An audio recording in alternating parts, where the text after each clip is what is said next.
Olá, bem-vindos ao Pouco Profissional. Eu sou a Rita e todas as semanas vou convidar alguns amigos e conhecidos a descobrir um pouco mais sobre a sua vida profissional.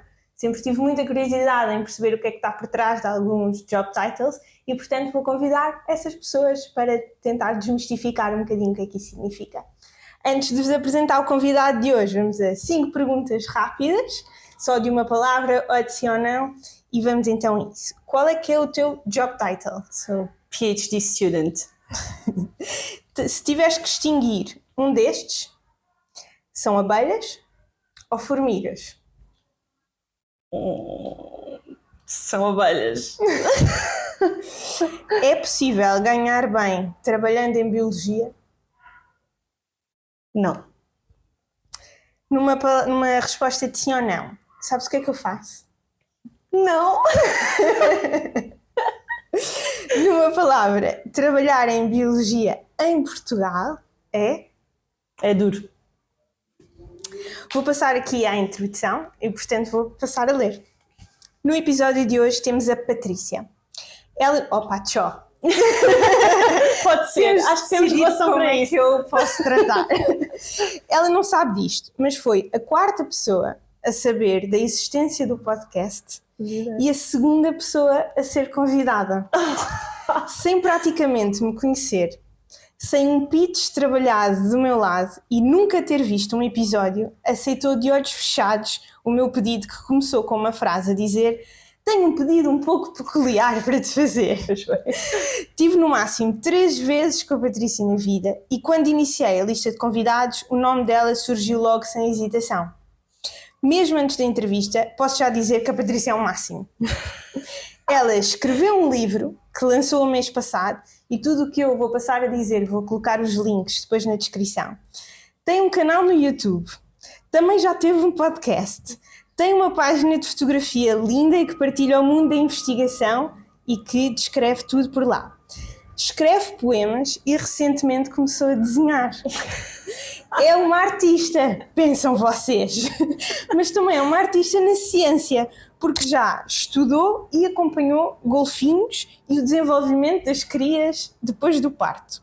Estudou a doença dos ouvidos dos peixes, nem sabia que os ouvidos tinham peixes, os peixes tinham ouvidos, em Macau. E está atualmente a investigar o papel dos morcegos para o controle de pragas no arroz na Guiné-Bissau. Portanto, para o episódio de hoje temos uma bióloga. Prazer e bem-vinda! Estou muito feliz por estar aqui. É quase uma final de semana, um final de dia em que muito cansadas, mas que disse logo que sim. Estou muito feliz. Fiquei super entusiasmada com o convite e adorei a apresentação do género. Vou-te pedir para quando me candidatar a um próximo trabalho, ires lá tu dizer: a Patrícia é assim. Isso foi incrível, obrigada. Obrigada. Olha, estou muito contente porque eu não sei nada de biologia, portanto vai ser giro. E como eu te disse há pouco, as poucas pessoas que eu conheço que tiraram o curso de biologia não estão a trabalhar em biologia. E o teu job title, que disseste que era PhD, estás a tirar um doutoramento, mas na verdade, depois já vamos perceber, mas essa é uma das saídas profissionais para quem tira o curso de biologia e, portanto, vamos descobrir agora durante esta horinha o que é que isso significa, o que é que tu fazes no dia-a-dia e que conselhos dás a quem se quer aventurar por esta profissão que parece ser tão difícil e então em Portugal ainda mais. Antes de entrar por aí, porque já te desvendamos aqui muitas coisas, queria que me explicasses, como eu fosse uma criança de 10 anos, aquilo que tu fazes. Então, basicamente o que eu faço é olhar para os cocós, para as fezes. Para as crianças eu diria cocós, não é? Para os adultos eu diria as fezes. Para os cocós de aves e de morcegos, a minha área, a minha especialidade, por assim dizer, é mais morcegos, é o grupo com o qual eu trabalhei mais, mas é olhar para os cocós destes animais e tentar perceber que insetos é que eles estão a comer. Os insetos que mais me interessam saber são aqueles que são pragas do arroz, são aqueles que põem ovinhos nas plantas, são aqueles que comem as plantas do arroz, porque as pessoas em África Ocidental, onde eu estou a trabalhar, essas pessoas dependem do arroz para sobreviver. E então, se nós conseguíssemos pegar nas aves e nos morcegos que já existem naqueles locais e atraí-los, chamá-los para o arroz, para eles comerem mais insetos que destroem o arroz, estaríamos tanto a dar a ganhar às pessoas, como também a conservar tanto os morcegos como as aves. Sim. Então é um bocadinho juntar a proteção dos animais, da vida selvagem, com a alimentação das pessoas, que nós aqui não damos muito valor, não é? Porque, de certa forma, todos mais facilmente ou menos facilmente temos acesso à alimentação, pelo menos à alimentação base, e nestes países onde eu trabalho, quando há uma má época do arroz, há pessoas que morrem fruto de não haver alimento, alimento. E então é assim, uau, mais ou menos. Estão a perceber? Tipo, uau! Olha, e tu, portanto, vamos pensar, tinhas 18 anos, disseram que tu tinhas que escolher um curso para entrar na universidade. Primeiro é a decisão, quer ir para a universidade ou não. Indo para a universidade, tiraste Biologia como licenciatura. Como é que foi essa decisão? De onde é que surgiu? Eu, desde muito miúda, que sempre quis trabalhar com animais. Eu, na altura, quando comecei, com 9, 10 anos, queria trabalhar com animais porque via aqueles programas da National Geographic e da BBC e eu dizia, eu queria ser esta pessoa, queria fazer isto. Ainda pensei que a coisa fosse mais para veterinária, mas depois percebi que não era bem isso, porque comecei a falar com os meus tios, que são as pessoas com quem eu cresci, e começámos a falar sobre isto e sobre o que é que os biólogos faziam, o que é que os veterinários faziam, e eu pensei, não, mas eu quero que o meu trabalho seja, eu quero ajudar muitos animais, e não sei se quero ajudar o indivíduo ou o conjunto, e sempre foi muito mais o conjunto. E então comecei a dizer, quero ser bióloga marinha. Desde 9, 10 anos era bióloga marinha, porque sempre fui um peixinho, adoro ir à praia, estar dentro d'água, e então pensei que era por aí, e desde essa altura que eu sempre disse que ia para a biologia. Portanto, escolher ciências para mim era o caminho óbvio. Sempre tive muita pena e acho que, não sei se o sistema português seria aquele que mais se enquadra em pessoas como eu e outras pessoas que pensam da mesma forma que eu. Para mim, eu queria ter ciências, mas fazia muita confusão, por exemplo, não ter história, que era uma coisa que eu adorava, eu não percebia porque é que nós tínhamos que escolher uma área ou outra, mas escolhi ciências e depois foi basicamente todas as minhas opções foram ciência e a última foi história, porque fica o bichinho, era uma coisa que eu gostava tanto.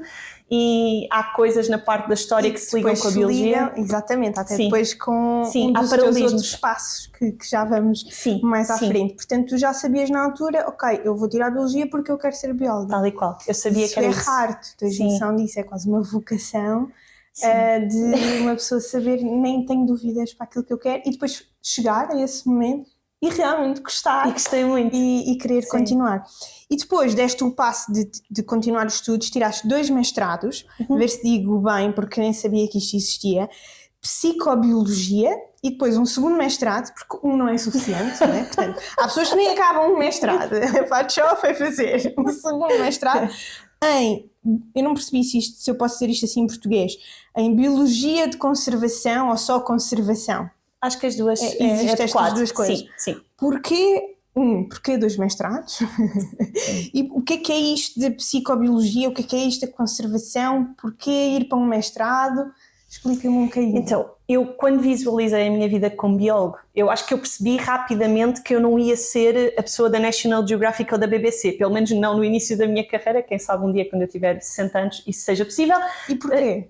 Porque eu acho que é um meio difícil de entrar. Okay. Eu nem saberia, não sei se alguém estiver a ver isto agora e gostasse de fazer, eu nem saberia por onde começar. Hoje em dia eu posso dar algumas dicas no final, se calhar como ir por aí. Sim, fiquem a aguardar. Mas na altura eu acho que isso era uma coisa completamente distante, eu não saberia, não tinha guidance para isso. E então, eu queria ser investigadora, cheguei à licenciatura, percebi que era isso que os meus professores faziam investigação, estudavam as coisas que lhes interessavam, os grupos de animais que lhes interessavam, e eu pensei, isto faz todo o sentido para mim. Quando eu cheguei à licenciatura, eu já cheguei com o pensamento de, eu vou fazer isto até ao doutoramento. Ou seja, foi muito aquela coisa de, der por onde der, eu vou até ao doutoramento. Porque ao estar na licenciatura e também ter contacto com professores e perceber que nem sempre um bom investigador dava um bom professor, eu se calhar vou divagar muito, nem sempre um bom investigador dava um bom professor, isso fez-me ter mais vontade de seguir esse caminho, porque eu gosto muito de comunicar e de falar com as pessoas. E como conto pelos dedos das mãos os bons professores que tive, eu acho que isso ainda me atribuiu mais um sentido de missão, de certa forma. Eu acabei a licenciatura e eu queria muito trabalhar em comportamento animal, ligado à conservação, que é basicamente os mecanismos que estão por trás de um animal se comportar de uma certa forma. E isto pode ser aplicado a várias coisas. Pode ser o desenvolvimento do comportamento auditivo de um peixe, como tu mencionaste muito bem, como pode ser, por exemplo, os comportamentos sociais de primatas, que é uma coisa que normalmente fascina muitas pessoas no comportamento animal, que é como é que é o funcionamento social, como é que um gorila bebê, por exemplo, aprende determinadas coisas com a mãe, tudo isso é comportamento animal. Certo. Como nós temos comportamento humano. E o que acontece é que cá em Portugal não há mestrado em comportamento animal. Existe no Reino Unido, existe na Suíça, noutros países, mas nós não temos. Mas o ISPA, no ano em que eu terminei a licenciatura, eles abriram um mestrado de psicobiologia, que a intenção era juntar as pessoas que queriam estudar comportamento animal e que vinham da área biológica com as pessoas que vinham da área da psicologia e queriam seguir neurociências, neurobiologia. E então, basicamente, eu fui fazer um mestrado em que juntava estas dois tipos de pessoas. Sim. O mestrado depois acabou só com 2 pessoas, começámos com 8, acabámos de 2, porque eu acho que a ideia era boa, mas a execução não funcionou tão bem na prática como eles tinham pensado na teoria. E depois nunca mais abriu esse mestrado. E depois, eu acho que o mestrado, eu não sei se fechou logo depois de eu acabar ou se fechou tipo 2 anos depois. O mestrado já não existe, porque não funcionava nos moldes. Certo. E lá está, tiveram muito pouca aderência. E dentro desse mestrado eu depois queria fazer muita coisa, eu interessava-me por todo o tipo de comportamento animal, queria ir para Moçambique, trabalhar para a Gorongosa, queria fazer N coisas. E depois foi aí, acho eu, no mestrado que eu percebi o quão limitadas são as opções. Eu queria seguir investigação e para a investigação é preciso haver dinheiro. Se não houverem projetos, se não houver investigadores com dinheiro, eu não vou poder ir para Moçambique, não é? Porque não posso pagar isso do meu bolso. Certo. Há quem possa, não é? E acaba por se vender muito esse conceito do voluntariado para a investigação, que eu acho. Já vamos por aí, que eu até quero que expliques exatamente como é que se candidata a essas bolsas e por aí dentro, porque na verdade isso faz muito parte do dia-a-dia de quem quer tirar um doutoramento ou investigação, portanto já vamos por aí. Só para perceber, portanto normalmente, por exemplo, eu tirei gestão, depois tirei outro mestrado, no meu mestrado tive que apresentar uma tese, não é? Em que não tive parte prática nenhuma, isto foi tudo de estudo. E foi neste mestrado de psicobiologia que tu foste estudar o comportamento dos golfinhos? Dos peixes. Este já foi dos peixes. Os golfinhos eu fiz como parte da licenciatura, fui fazer tipo um estágio no Zoomarine e fiz, ou seja, faz parte do projeto de licenciatura. Sim. Quando fui para o ISPA, para o mestrado de psicobiologia, fui estudar o comportamento e desenvolvimento. Mas dos peixes foi em Macau? Sim, só que então basicamente o que acontece é, vais à procura do sítio onde há investimento. E quando professores do ISPA perceberam que eu vivia em Macau muitos anos, portanto eu tenho a residência de lá, e isso facilitou, porque eles precisavam de contratar alguém que fosse residente, mas não há muita gente lá com formação em ciências biológicas. Certo. Então eu era meio que o candidato que caí-lhes no colo, não era por ser eu, não era por ser a Patrícia, mas era depois meant to be. Sim, porque eu queria voltar a Macau e acho que isso foi um closure a vários níveis. E fiquei a saber como é que os ouvidos dos peixes funcionam, estudei o desenvolvimento, basicamente consegui determinar mais ou menos a altura em que os peixes começam a ouvir e a comunicar. Porque capturámos peixes, tivemos os peixes dentro dos aquários e tínhamos microfones lá dentro e para perceber quando é que eles começavam a comunicar. Depois tem a parte menos boa, que depois tivemos que os matar para tirar os ouvidos, e foi por isso que eu fui fazer outro mestrado, porque eu claramente percebi que comportamento animal não era para mim, porque muito do que se fazia requer que tu faças este tipo de experiências ou outras do mesmo estilo, até com grupos que eu acho que ainda seriam mais complicados, porque nós se calhar não temos tanto apego com peixes, as pessoas não têm, como teriam com mamíferos, por exemplo, e com ratinhos. Porque no nosso caso eu consigo perceber quando é que, através de observar o comportamento, eu consigo perceber quando é que o peixe começa a vocalizar, mas eu não sei qual é o momento em que o peixe começa a ouvir. Como é que eu deteto isso? Eu tinha que ir olhar para o ouvido do peixe e ver quando é que apareciam as primeiras células, vou-lhe chamar auditivas, quando é que isso aparecia pela primeira vez. Eu não tenho forma de ver isso observando só o comportamento. E como eu não gostei dessa parte, foi tão dolorosa para mim ter que fazer isso, eu pensei, bem, isto se calhar não é nisto que eu quero continuar a trabalhar. E é assim que aparece o outro mestrado de conservação. E o que é isso, conservação? Conservação. É muito abrangente. Basicamente é, de certa forma, assim, sentido lá, de proteger a biodiversidade. Eu diria que é proteger a biodiversidade, só que hoje em dia tu não podes olhar para isso como se olhava antigamente, que é proteger a biodiversidade acima de tudo. Hoje em dia o proteger a biodiversidade depende muito do proteger as comunidades também e trabalhar em conjunto com elas. Então no fundo é isso, é trabalhar ali no cruzamento entre as pessoas e os animais. E é aqui que entra a história. Sim. Também, ter o impacto na história. Sim, sim. Eu acho que trabalhar com pessoas trouxe-me recompensas que eu não tinha sentido ainda com trabalhar com animais, apesar dos animais serem a minha paixão. Mas trabalhar com pessoas foi 100 vezes mais rewarding do que trabalhar com animais. Acho que tem um impacto diferente, a envolvência é diferente. E eu acho que não dá para fazer conservação, proteger a biodiversidade, proteger os ecossistemas, proteger o planeta, sem proteger e considerar os interesses também das pessoas. E eu acho que conservação é um bocadinho esta junção das duas coisas. E depois disto apareceu o doutoramento. É obrigatório fazer 2 mestrados para ir para o doutoramento? Não.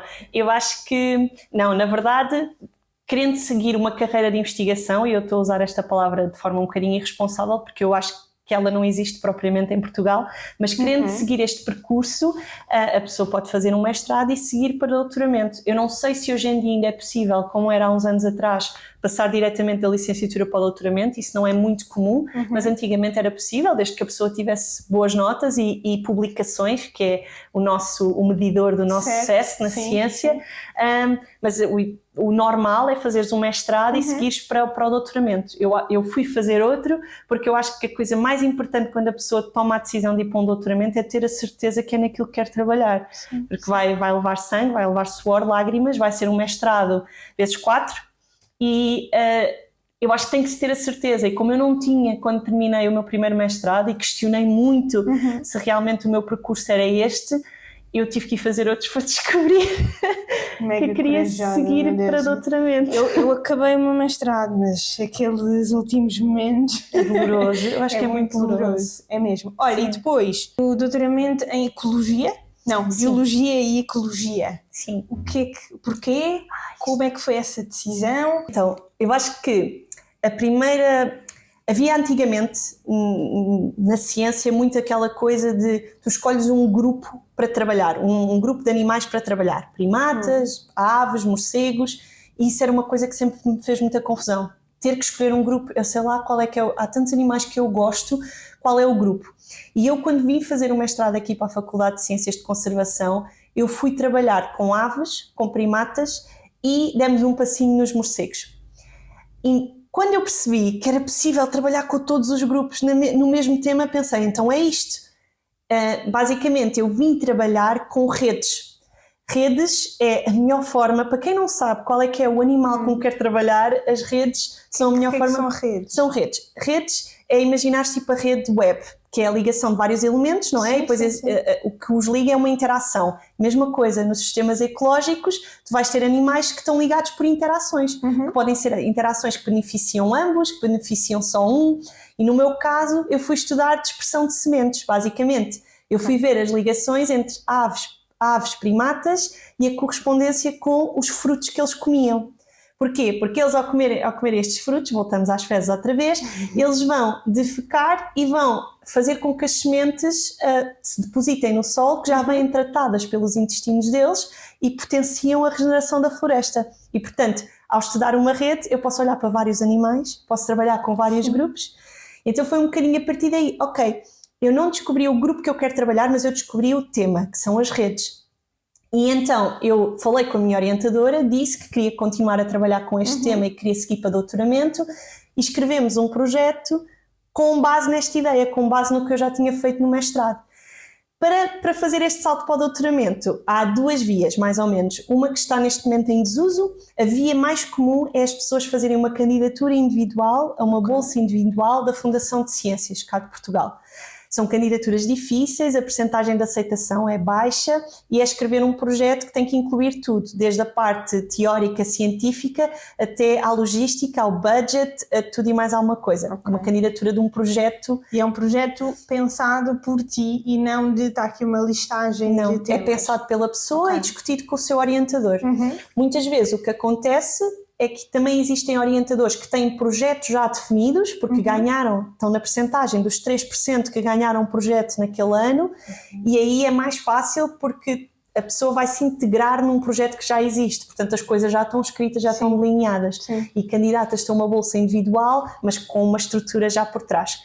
Ou então, candidatas a um programa doutoral, que eu, segundo aquilo que eu já percebi, estão um bocadinho em desuso, não tem havido muito investimento nesse sentido, mas os programas doutorais normalmente são parcerias entre as universidades, em que a Fundação de Ciências financia esse programa doutoral e depois o programa doutoral distribui esse financiamento em 6 ou 8 bolsas de doutoramento, normalmente são esses os valores. Mas está em desuso? Porquê? Não faz sentido. Eu acho que o sistema tem vindo a mudar um bocadinho, não sei qual é que é o motivo por trás de estar a desaparecer, mas quando eu me candidatei já havia pouca oferta.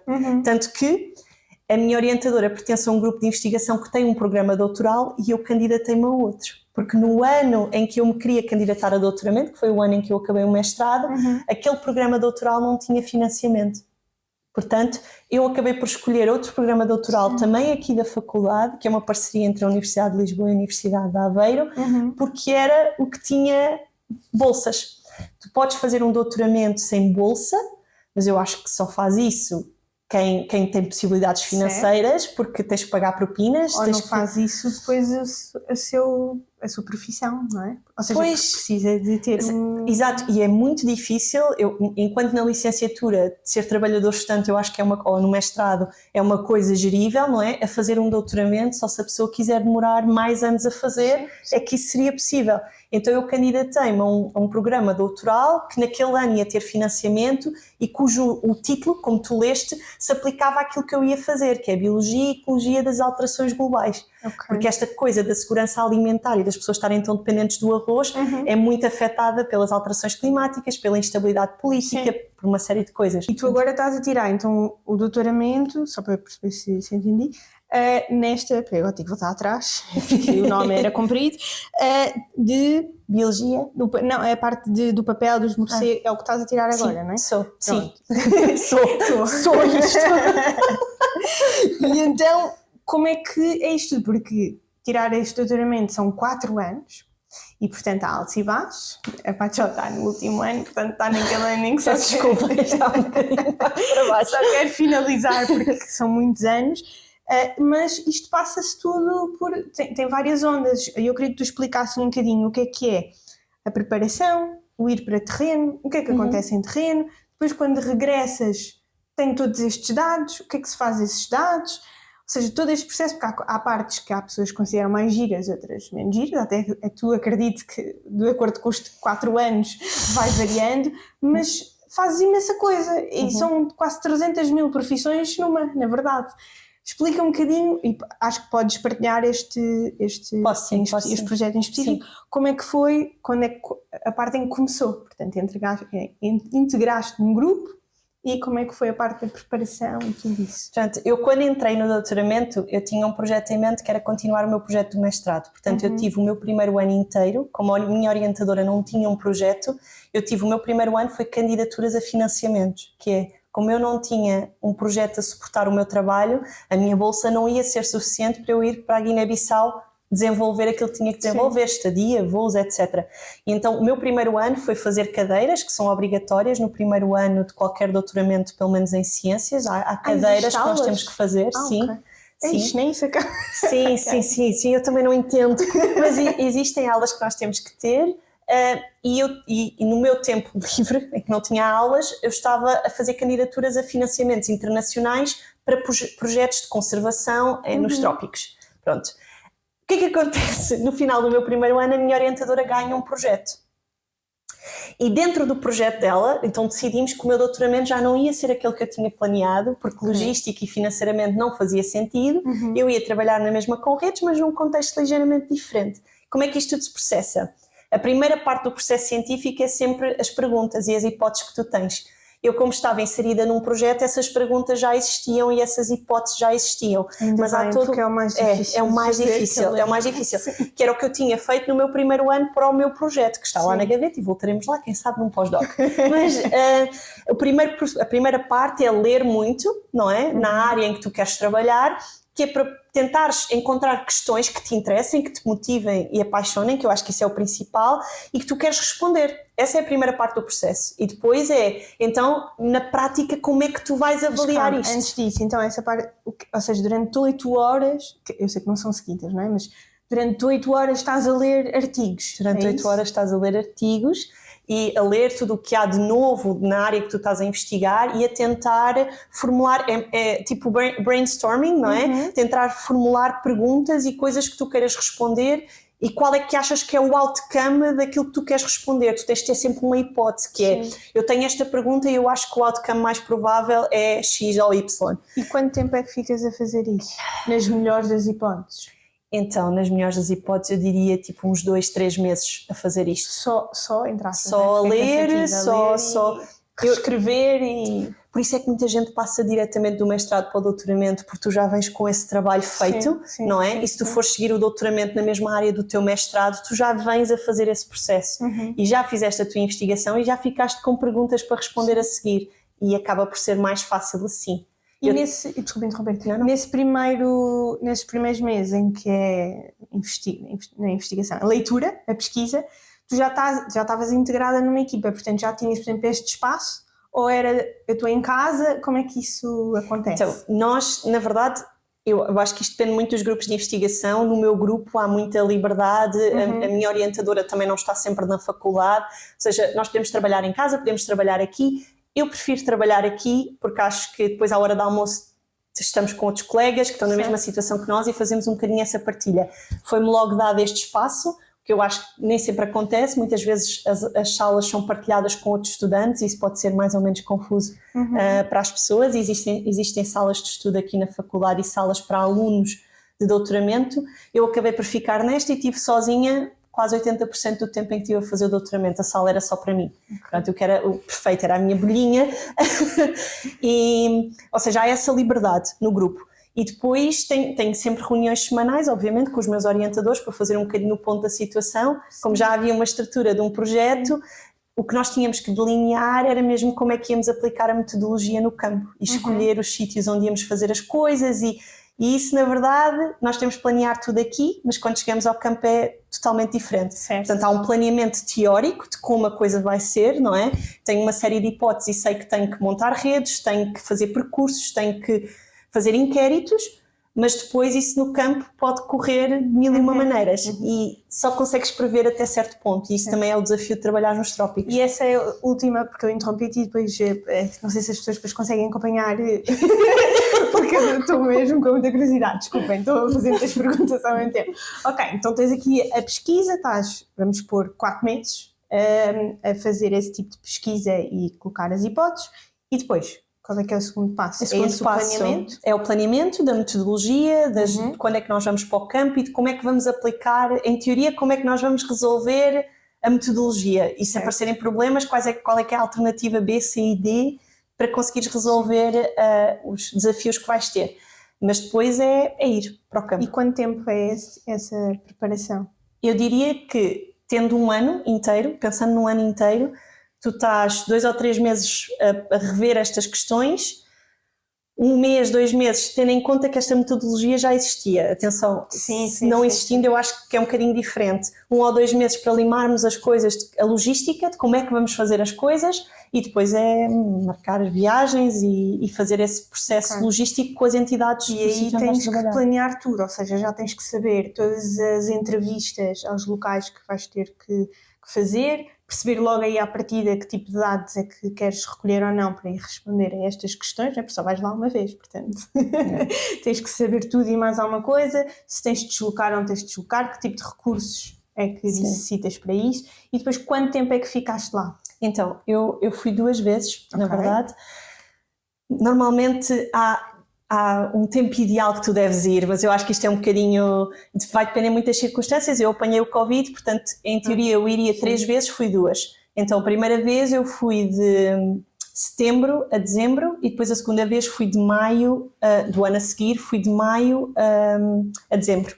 Portanto, fiquei mais tempo, viemos cá em agosto, a equipa veio toda em agosto, mas isto esteve a ser planeado ao longo de alguns meses, não é? E depois é que fomos para o campo, porque a logística toda e o contacto com as entidades lá, não é? Porque nós não chegamos simplesmente à Guiné e vamos fazer o nosso trabalho, tem que haver um contacto com as comunidades, essa parte tem que ser toda feita previamente e termos uma ideia mais ou menos do número mínimo de inquéritos que precisamos, do número mínimo de noites que temos que ir para o campo ou de dias que temos que ir para o campo.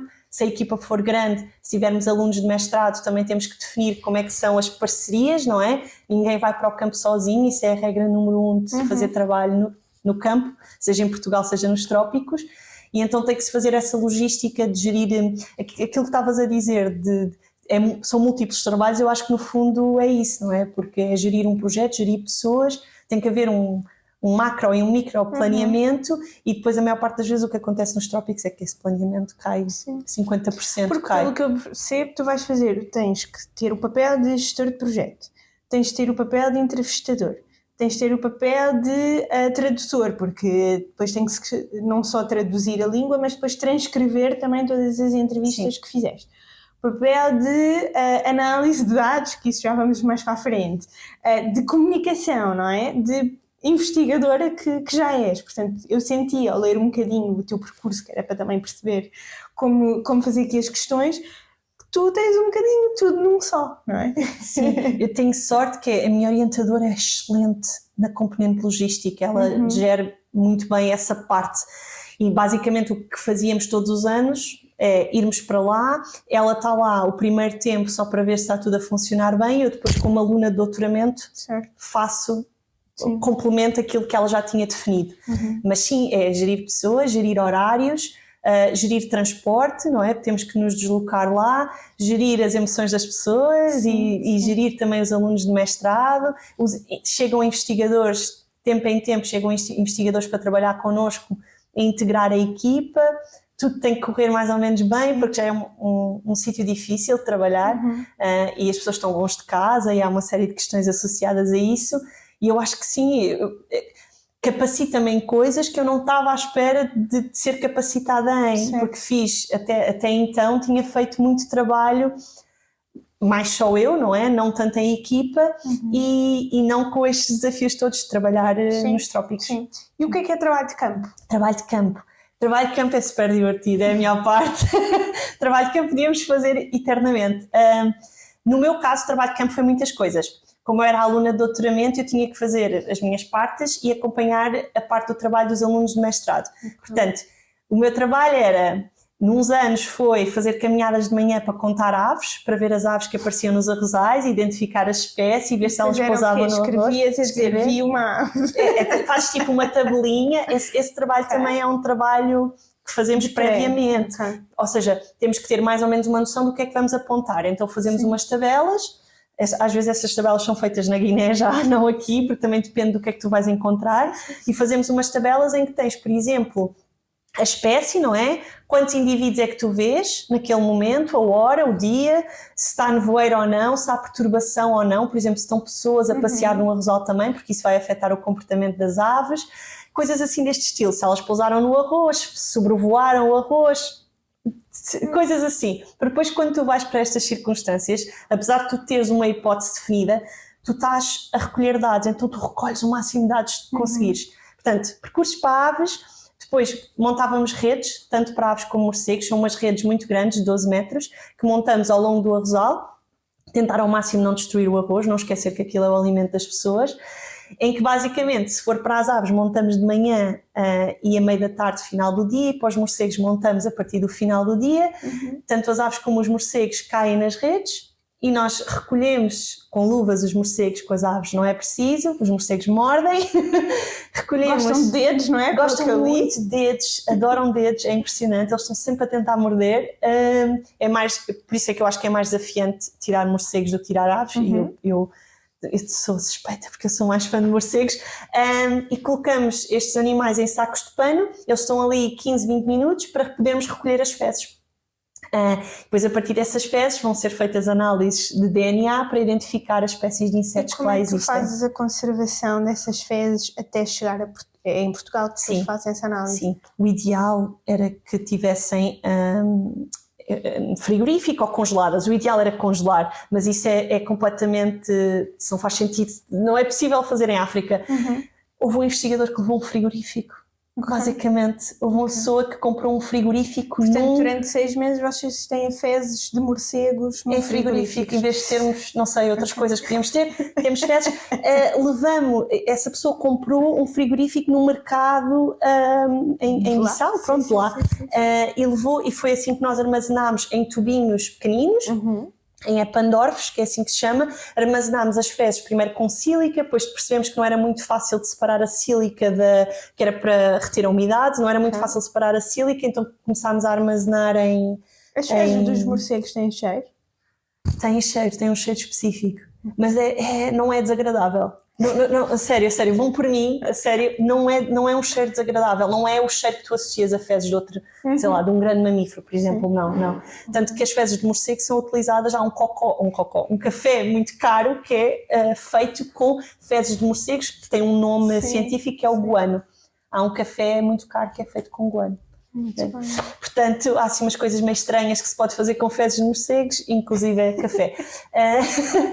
E pronto, tinha essas componentes e depois tinha os inquéritos com as pessoas. Era a outra parte do meu trabalho. E como é que é comunicar com outras pessoas que, para além de não terem a mesma cultura, também não comunicam no mesmo dialeto, não é? Eu acho que essa foi a parte mais desafiante, porque eu percebo crioulo, obviamente, e acho que todos nós mais ou menos percebemos crioulo e conseguimos dizer umas palavras, mas eu estava a trabalhar com uma etnia, que são os Maninka, que falam Maninka, que não tem nada a ver com nada que nós, não é semelhante a nenhuma língua que eu já tenho ouvido.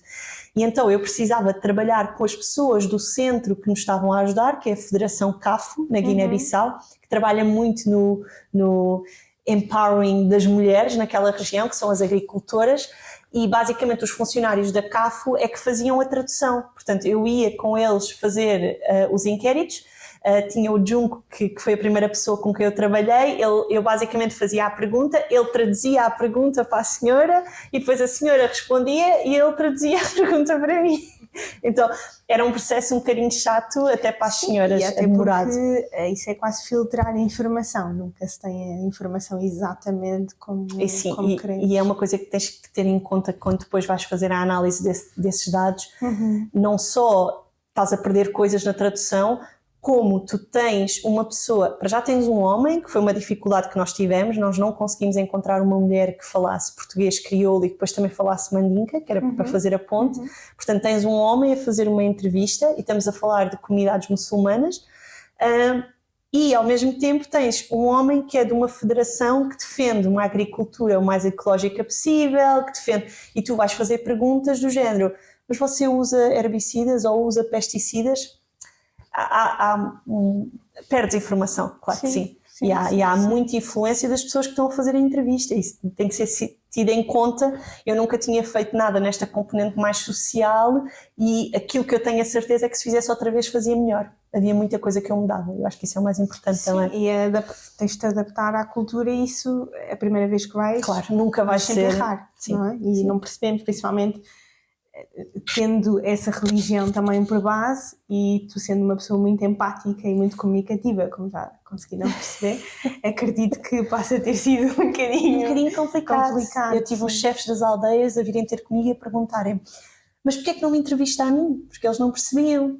Porque é que o foco era na mulher, não é? Porque é que a mulher é que era a pessoa importante ali. Sim. E gerir isso e às vezes não era muito fácil, não é? Porque eu tinha que conter muito o preconceito que eu, e não digo isto de preconceito, preconceito, literalmente isto que eu tinha em relação a determinadas coisas e em relação às comunidades, em relação à religião em si. E esta logística toda, mas lá está, também é desafiante, portanto, eu acho que acaba por ser mais interessante por ser tão diferente, não é? Porque é tão diferente de tudo o que eu lidei no dia-a-dia até agora.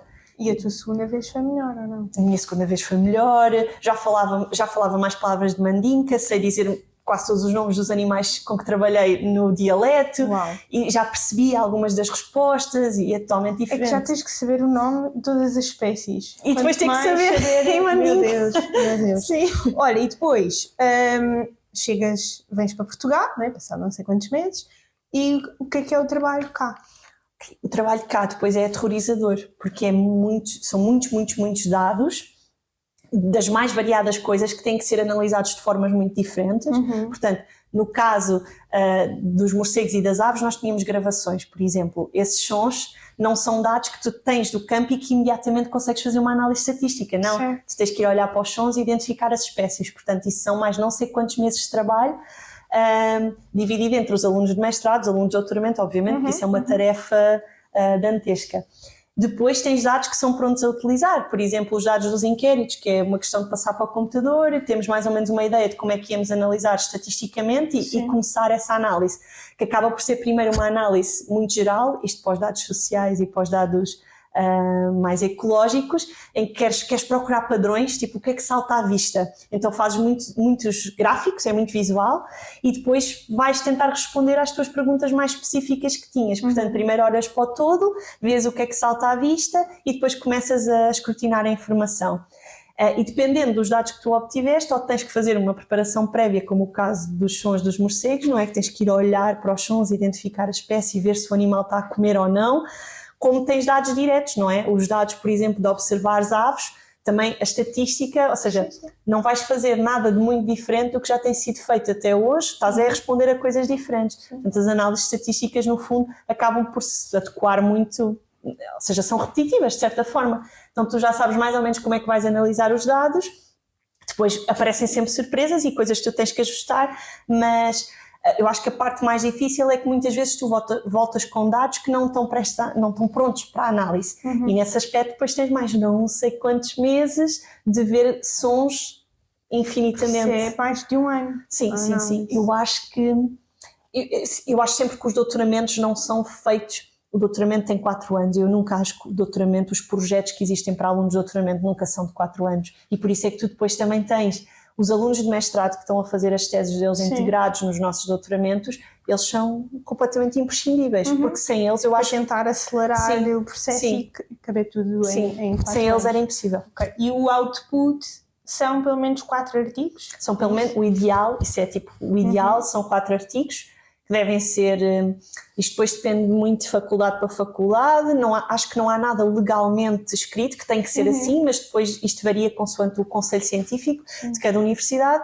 Tu, para entregares a tese, tens que ter uma série de artigos que estão submetidos, outros publicados, porque isso depois valoriza o teu trabalho, obviamente, e a defesa vai-se focar mais naquilo que tu não tens publicado. A defesa depois é a junção desses artigos todos. Fazes um livro? Sim, fazes basicamente uma tese que, em vez de ser uma monografia, é o conjunto desses artigos todos, e depois tens tipo uma introdução a cada capítulo. Cada capítulo corresponde a um artigo. Basicamente esse é o output do teu doutoramento. E depois acaba. E o que é que acontece nessa altura? O que é que acontece? O que é que acontece? Eu acho que o que acontece a seguir é uma crise existencial. É uma crise existencial. Eu falo por mim, eu só pensei... Já toquei no microfone, peço desculpa. Eu só pensei no meu percurso até ao doutoramento. Eu nunca pensei o que é que eu ia fazer a seguir ao doutoramento. Isso é um bocadinho assustador. Então vamos pôr aqui hipóteses. Imaginando, queres fazer outro doutoramento, ou candidatas, ou percebes que podes continuar este estudo dentro da estrutura que existe, não é? Que é o mesmo de voltar à estaca no sentido de processos de há 4 anos atrás. Se tu agora quisesses sair da investigação e ir para o mercado, não sei do quê, isso tens que me explicar, quais é que são as saídas para um biólogo? Ou seja, é ir para o jardim zoológico e fazer o quê? É ir para um laboratório? Ou seja, não sei exatamente. Quais é que são... Depois vamos perceber o que é que isso significa em Portugal, mas se pudéssemos não colocar aqui limites de nada, o que é que isso significa como saída profissional? É assim, no meu caso, que eu queria fazer a carreira de investigação e eventualmente estar integrada numa universidade, o que eu tenho que fazer a seguir é fazer pós-doutoramentos, que são Até há pouco tempo podiam ser bolsas, mas hoje em dia já são contratos, em que tens contratos de 2 anos e meio, em que tu vais basicamente fazer um projeto, como eu estive a fazer agora para o doutoramento, mas num grau diferente. Certo. Estou num grau diferente, estou num passo diferente, em que não tenho que escrever uma monografia, não tenho que defender uma tese, não há essa componente de avaliação, mas eu continuo a fazer investigação integrada neste tema ou noutro tema. O problema associado aqui é que são pós-docs, são contratos de curto termo. Certo. E a verdade é que tu tens alternativas em Portugal, que são os SECs, que são contratos de mais longo termo, por assim dizer, de 5, 6 anos, só que a ideia do SEC é muito boa, mas na prática não funciona muito bem, porque o SEC estás estes anos a fazer investigação e isso implica que depois a faculdade tinha que te tornar efetivo. Mas as faculdades não têm capacidade para fazer isso, não têm capacidade para albergar toda a gente que faz doutoramentos e que depois faz um SEC a seguir. E que não são académicos no sentido que não são professores, não é? Portanto... É complicado, porque depois essas duas carreiras também estão muito ligadas. Eu própria às vezes tenho dificuldade em perceber como é que funciona. Eu também não sei se necessariamente, eu não sei se acho que um bom investigador é necessariamente um bom professor e eu não sei como fazer a ligação entre estas duas coisas, mas a verdade é que tu não vais fazer investigação numa faculdade sem dar aulas, mesmo que seja a zero, não é? Sem receber nada, tu vais acabar por dar aulas. Mas a teoria do passo a seguir para mim seria tentar um contrato de investigação ou um pós-doc. Um SEC é muito difícil, também a percentagem é assim mínima, não é? A pessoa tem que publicar muito, tens que ter muitos artigos e muitas pessoas que saem do doutoramento não têm assim tantos artigos para se candidatarem a um SEC, mas é o que as pessoas acabam por tentar fazer. Quem quer seguir a carreira de ficar na faculdade, de ficar em investigação, é isto, é pós-docs, SECs, até eventualmente conseguires um contrato numa faculdade, que eu não sei como é que isso faz, portanto essa parte eu nem sei responder. Porque sei que há faculdades que exigem que tu tenhas um index, porque tu tens um index como investigador consoante aquilo que tu publicas. Eu acho que isto é um bocadinho tipo Admirável Mundo Novo, é muito estranho e só podes ser professor se tiveres aquele index acima de 10, por exemplo. E há uma série de fatores para tu chegares a esse ponto, mas eu conheço pessoas que me orientaram, por exemplo, no meu primeiro mestrado, que assinaram o primeiro contrato com uma faculdade aos 45 anos. Meu Deus. E nós brincamos muito com isto, que é preciso que os nossos orientadores morram. Eu não quero dizer isto no podcast, mas o sistema está montado de forma a que não há grande possibilidade. É a escala. É a escala. Então, e fora disso? Sim. Então, eu tenho muitos colegas que não seguiram para doutoramento e eu acho que quem não quer seguir investigação, doutoramento eu não acho que seja uma via que faça sentido.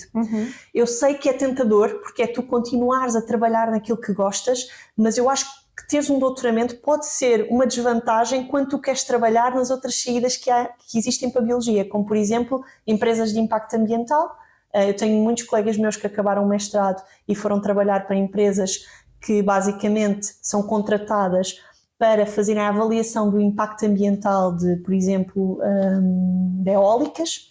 Ou seja, o que os meus colegas fazem é, eles são técnicos e alguns gerem projetos também, já estão nessa fase, mas vão para o campo e fazem a avaliação do género, a taxa de mortalidade, por exemplo, das eólicas. Eu estou a dizer isto assim, foi o exemplo que me lembrei assim mais óbvio, mas são as empresas de impacto ambiental. Conheço muita gente que está a dar aulas em escolas, não na universidade, não é? Porque foi a alternativa que conseguiram arranjar, mas pá, sinceramente, eu não sei, querendo trabalhar mesmo em ecologia, mesmo nesta parte de conservação, é muito mais fácil se tu te falares com outras pessoas que vêm da biologia, mas que seguiram coisas tipo biotecnologia, genética, bioinformática, porque essas pessoas têm trabalho em empresas em Portugal e no mundo. Pronto. Para as pessoas que trabalham na minha área de conservação, não envolve dinheiro. Entendes? Não envolve muito dinheiro. Então mas como é que tu vês isto no futuro? Porque na verdade, e estamos a ver isso em várias profissões, mas sempre se ouviu que ir para Biologia ou Química é não ter trabalho em Portugal ou então ir para a investigação a ser professor. E que se isto continuar assim e não existir oportunidades no dia-a-dia em que são bem pagas, não é? Para esses profissionais, daqui a uns anos, se é que não está a acontecer, porque não sei, as pessoas não vão tirar esse curso. E, portanto, cada vez mais não vamos ter profissionais nessa área.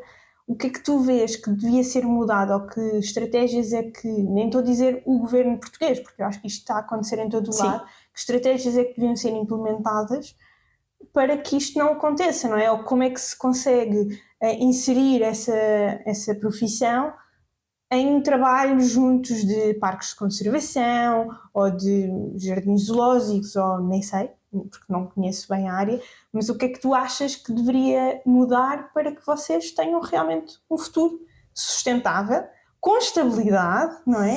E a serem pagos para a responsabilidade que existe, porque estamos a falar aqui, e eu não sou de todo esse mundo, mas estamos a falar aqui das pessoas que estão a estudar para nós podermos continuar a estar aqui, nós que não temos até nada a ver com estas áreas, e portanto vocês são imprescindíveis, não é? Para a nossa vivência. Sim, eu não quero ser desmotivadora, aliás, antes pelo contrário, eu estou sempre a tentar entusiasmar as pessoas para a ciência, e eu acho que é aquilo que eu estava a dizer, a minha área também é muito específica, eu acho que outras áreas têm muito mais saída, eu tenho colegas que agora partilham a sala comigo que vão acabar o doutoramento e vão para empresas, vão para farmacêuticas, vão para... porque escolheram coisas mais nesse sentido. No meu caso... Mas na verdade não estão a fazer exatamente a razão pela qual tiraram o curso, não é por isso, eles vão pela via que economicamente... E que dá uma estabilidade e que... Eu acho que tem que haver um maior reconhecimento do quão nós somos dependentes dos ecossistemas. E nós, quando olhamos para Portugal e para outros países da Europa, às vezes perde-se um bocadinho noção disso, porque nós temos tudo à mão de semear, não é? Nós não temos que propriamente pensar no papel das abelhas para o mel, porque continuamos a ter mel, não é? Quando as coisas começam a faltar, é que se começa a perceber a importância que estas coisas têm. E eu trabalho em países onde falta tudo. Eu acho que uma das coisas que está a ser feita noutros países, que em Portugal ainda menos, mas eu acho que há uma consciência cada vez maior, fala-se muito nos serviços dos ecossistemas, porque é uma forma de eu não sei se isto é o caminho ideal, mas é o caminho que se tem encontrado para arranjar investimento, que é os serviços dos ecossistemas, que é basicamente de que forma é que um determinado comportamento que uma população de animais tem pode ter uma influência positiva para os humanos, uma influência benéfica para os humanos. Por exemplo, tu teres colheitas e teres animais que controlam pragas é financeiramente mais barato do que tu usares pesticidas, herbicidas. E, por exemplo, os morcegos nos Estados Unidos são cotados, eles estão avaliados em, eu acho que é 1,2 bilhões, eu já não me lembro, milhões, desculpa, para as plantações de algodão pelo serviço que eles fazem de controle de pragas. Então há muito esta coisa dos serviços dos ecossistemas, porque isso é uma coisa a qual tu podes atribuir um valor, isso está muito na moda, na conservação, que depois traz outras questões éticas e eu acho que é preciso... Tem que se desmistificar também um bocadinho o investimento, não é? Porque o investimento público também tem as suas limitações. E neste momento, o investimento público que existe não consegue servir a todas as áreas de investigação, não é? Há grupos cá em Portugal que já trabalham um bocadinho com investimento privado. Isso depois traz outras questões, novamente. Mas se calhar essas pessoas com esse investimento privado estão a conseguir fazer trabalho que nós aqui ainda não conseguimos fazer porque estamos limitados por um financiamento que é limitativo ainda. Fez-se muito progresso em deixar de ter as pessoas a trabalhar com bolsas e passar a ter as pessoas com contratos. Eu acho que isso, temos todos a ganhar com isso. Sim. O problema é que eu acho que não se atualizou o financiamento público nesse sentido. Portanto, quando eu me candidato a um projeto, quando a minha orientadora se candidata a um projeto grande, o projeto não vem com dinheiro que tem em conta contratar uma pessoa. Contratar, não é ter uma bolsa. Se a minha orientadora for contratar uma pessoa, ela não vai ter dinheiro suficiente daquele projeto para manter essa pessoa o tempo todo do projeto. Ou seja, eu acho que se fizeram alguns avanços que podem ser muito benéficos e trazer pessoas para a ciência, o facto de existirem contratos, mais estabilidade, o facto de tu... Não é como eu agora que vou ficar sem bolsa e eu não tenho subsídio de desemprego, não é? E no fundo eu estive a trabalhar este tempo todo. Isso é um progresso, só que depois congelaste o resto não acompanhou, o financiamento não acompanhou o facto de existirem agora contratos e disso ter custos adicionais por serem contratos. E eu acho que tem que se fazer, se calhar, uma reavaliação do investimento público que é feito na ciência para a conservação. Já existiu algum ideal que tu tinhas associado à biologia que tenha sido destruído? Achava que, como sociedade, estaríamos todos mais interessados em proteger a natureza e que, no final das contas, o que acontece é que se houver dinheiro envolvido ou se houver interesse financeiro envolvido, isso acontece muito mais rapidamente. Se não houver, as pessoas não têm assim tanto interesse. Olha, o que é que te deixa mais feliz no teu trabalho? Eu acho que o que me deixou mais feliz no doutoramento, especificamente, foi o contacto com as pessoas. Foi a cena que eu mais amei fazer, que os meus orientadores diziam, mas isso é mais giro do que estás com os morcegos na mão, do que veres os morcegos de perto. E eu dizia, sim, essa foi a parte mais apaixonante, foi as pessoas que eu conheci na Guiné. E a segunda parte diria que foi o trabalho com os alunos de mestrado. Eu acho que essa parte de orientação e de motivar, entusiasmar as pessoas, acompanhá-las no trabalho delas, eu acho que isso foi o que me apaixonou, que não é necessariamente mais científico. E se calhar até tinhas que descobrir aí estás a dizer, e eu concordo com a tua afirmação, que um bom investigador não significa sempre um bom professor, mas se calhar.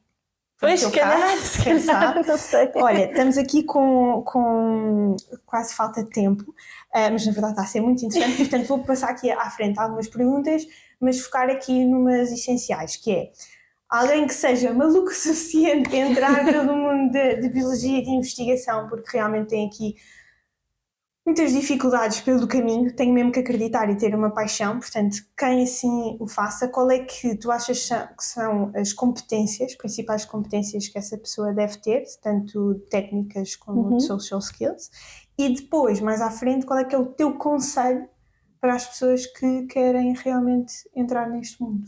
Ok, eu acho que competências, acho que a principal é a pessoa ser curiosa. Tu tens que ter uma curiosidade quase natural sobre as coisas e sobre o que está à tua volta, porque a parte principal de tu seres investigador, eu acho que é fazer perguntas, é questionar-te sobre as coisas. Portanto, se és uma pessoa curiosa, eu acho que a ciência também é um trabalho solitário.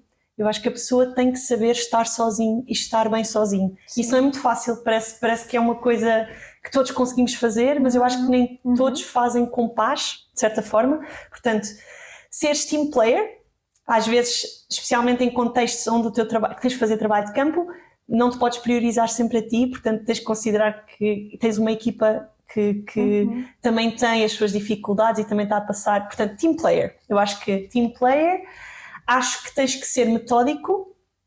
Tudo na ciência tem a ver com método, não é? E com repetição, portanto tens que ser muito metódico. Acho que um quê de perfeccionismo ajuda bastante, mas eu acho que a principal é que tens que ser muito apaixonado por isto. Porque eu acho que os desafios que tu tens, não só os desafios em termos profissionais, mas os desafios em termos pessoais que te fazem questionar constantemente as tuas capacidades, a tal questão do síndrome do impostor que toda a gente que trabalha em ciência tem, tens que saber lidar muito bem com frustração, com as coisas não correrem bem. E uma coisa que é muito importante e que eu me apercebi a fazer o doutoramento, nos mestrados eu não tive esta percepção, é que ciência não é um bom trabalho para pessoas que gostam de ter uma recompensa ao final do dia.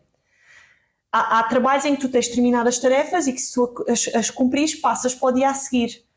Tu só cumpres tarefas em ciência 4 anos depois, ou 1 ano depois, ou meses depois. Nunca é em escalas temporais curtas. Portanto, tens que saber ficar no mesmo espaço durante um grande período de tempo. Acho que estas são as coisas principais. Sim. E o teu conselho? O meu conselho... virem fazer ciência se forem realmente apaixonados por isto, porque requer muita paixão e a paixão ajuda na resiliência. Informarem-se sobre as saídas que existem. Eu queria acrescentar uma coisa que não falei, para quem gosta de comunicação, há um mestrado em comunicação de ciência e muita gente tem ido aderir a esse mestrado, é incrível, é um mestrado da Nova. Há saídas que não são muito óbvias de organizações não governamentais, mas sempre tendo em conta que o ordenado não vai ser o ponto principal que vai motivar as pessoas a virem para esta profissão. Portanto, eu acho que tem que ser com muita paixão. Eu acho que a pessoa tem que saber que é isto mesmo que quer e valorizar isto acima de outras coisas. O sonho de estar na National Geographic mantém-se? Mantém-se, eu adorava fazer isso, acho que é incrível. Eu adorava continuar a comunicar ciência. Também acho que te vou encontrar lá. Olha, então ajuda-me aqui a terminar. Onde é que nos podem ver e põe um gosto e não sei o quê? Faz lá esta parte que eu sei que tu sabes fazer. Podem nos encontrar em formato podcast, certo? em formato YouTube, no Instagram. Podem carregar lá no linkinho que a Rita vai pôr, onde vou estar eu basicamente a falar de fezes de animais, cocós para os mais pequenos, tanto de morcegos como de aves, e do que é que vocês podem descobrir nestes cocós. E também do quão duro é trabalhar em ciência em Portugal e dessa parte mais depressiva de um aluno de 4º ano de doutoramento. Acho que é isso. É isso, obrigada, Paixão. Até para a semana.